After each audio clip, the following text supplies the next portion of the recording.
వాళ్ళకి అండగా ఉంటాం. వచ్చిన ప్రతిసారి రాజధానిని మార్చుకుంటూ అంతకుముందు గత ప్రభుత్వం చేసిన పాలసీలు మార్చుకుంటూ వెళ్ళిపోతే పాలన బలమైన పడిపోతే అలా జరగలేదు అని చెప్పి నాకు మాట్లాడిన తర్వాతే నేను వాళ్ళతోటి కలిసి వెళ్ళడం జరిగింది. అలాగే ఇక్కడ ఉన్న రైతాంగానికి కానీ రైతు కూలీలకు కానీ ప్రతి ఒక్కరికి నేను మీకు భరోసా ఇస్తున్నాను. అమరావతి ఇక్కడి నుంచి కదలదు. ఆంధ్రప్రదేశ్ రాజధాని అమరావతి. భారతీయ జనతా పార్టీతో తిరిగి పొత్తు చేసుకున్నప్పుడు పెట్టిన మొదటి లైన్ ఏంటంటే ఆంధ్రప్రదేశ్లో అమరావతి రాజధానిగా ఉండాలి అని చెప్పాను. అగ్రనాయకత్వం సమ్మతించి నేను మాట్లాడాను. ఆ రోజున జాతీయ అగ్రనాయకత్వం ఒప్పుకుంది ఆంధ్రప్రదేశ్ రాజధాని అమరావతి అని చెప్పి. భారతీయ జనతా పార్టీ కూడా ఒకటే మాట చెప్పాం, మేము అమరావతి అనేది శాశ్వత రాజధాని ఆంధ్రప్రదేశ్కి అమరావతి, మేము దానికి కట్టుబడి ఉన్నాం, మీరు కట్టుబడి ఉన్నారా? మీకు మేము ఈరోజు మాటిస్తున్నానమ్మా మీ అందరికీ. రేపు నేను పొద్దున్న ఢిల్లీ పోతున్నాను.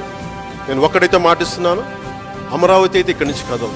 ఇక్కడి నుంచే చెప్తున్నాను, ఢిల్లీ నుంచి చెప్తున్నాను.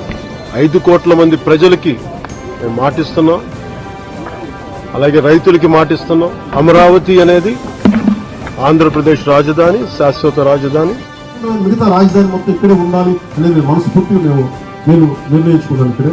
అలాగే అదే భారతీయ జనతా పార్టీ విధానం కూడా నాకు చెప్పింది. మీరు భయపడాల్సిన అవసరం లేదు, అమరావతి ఇక్కడే ఉంటుంది, అమరావతి ఇక్కడి నుంచి కదలదు, మీకు సంపూర్ణమైన న్యాయం జరుగుతుంది. అనౌన్స్మెంట్లు చేసుకుని రేపు పొద్దున మేము మార్చి నుంచి మేము ఉగాది నుంచి అటు మార్చులు ఏదైనా మీరు చేసుకోండి, తిరిగి ఎక్కడికి వెళ్ళిన రాజధానిలో తిరిగి తీసుకొచ్చి ఇక్కడ అమరావతిలో పెట్టేసేద్దాం. జనసేన తెలుగుదేశం కలిపి పోటీ చేయబోతున్న ఎన్నికల్లో ఖచ్చితంగా భారతీయ జనతా పార్టీ దీనికి కలిసి వస్తుందని నేను సంపూర్ణంగా విశ్వసిస్తున్నాను, నమ్ముతున్నాను. అదే జరుగుతుంది.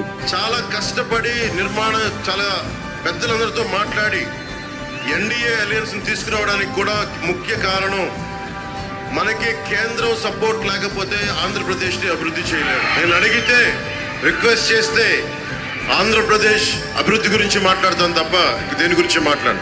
టీడీపీ, జనసేన, భారతీయ జనతా పార్టీ నాయకుల ఆశీస్సులు ఉండాలి. ఈ అలయన్స్ కోసం నేనేదో నాకు మెచ్చి మేఘతోలు కప్తాను, నేను చేయలే.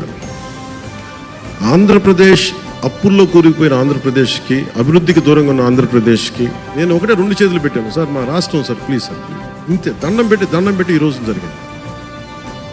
నేను ఎప్పుడు జనసేన పార్టీ ప్రయోజనాలు ఆలోచించాల, ఆంధ్రప్రదేశ్ ప్రజల ప్రయోజనాలు, తెలుగు ప్రజల ఐక్యత ఆలోచించాలి. బీజేపీతో పొత్తులో ఉన్నారు.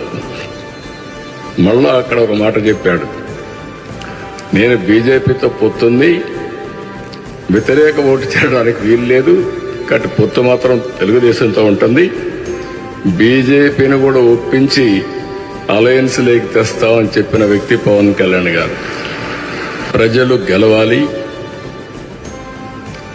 రాష్ట్రాన్ని మళ్ళీ పునర్నిర్మాణం చేయాలి, ఒకే ఆబ్జెక్టివ్. అమరావతి శాశ్వత రాజధానిగా ఉంటుందని ఆ రోజు మేమందరం కలిపి మాటిచ్చాం. ఇది చేసిన త్యాగానికి జవాబుదారీగా ఉంటాం. బాధ్యతగా అమరావతి నిర్మాణం జరిగేలా సాయశక్తుల ఈ కూటమి ప్రభుత్వం కృషి చేస్తుంది. అమరావతి మళ్లీ ఒక ప్రపంచ స్థాయి సర్వశ్రేష్ఠ రాజధాని.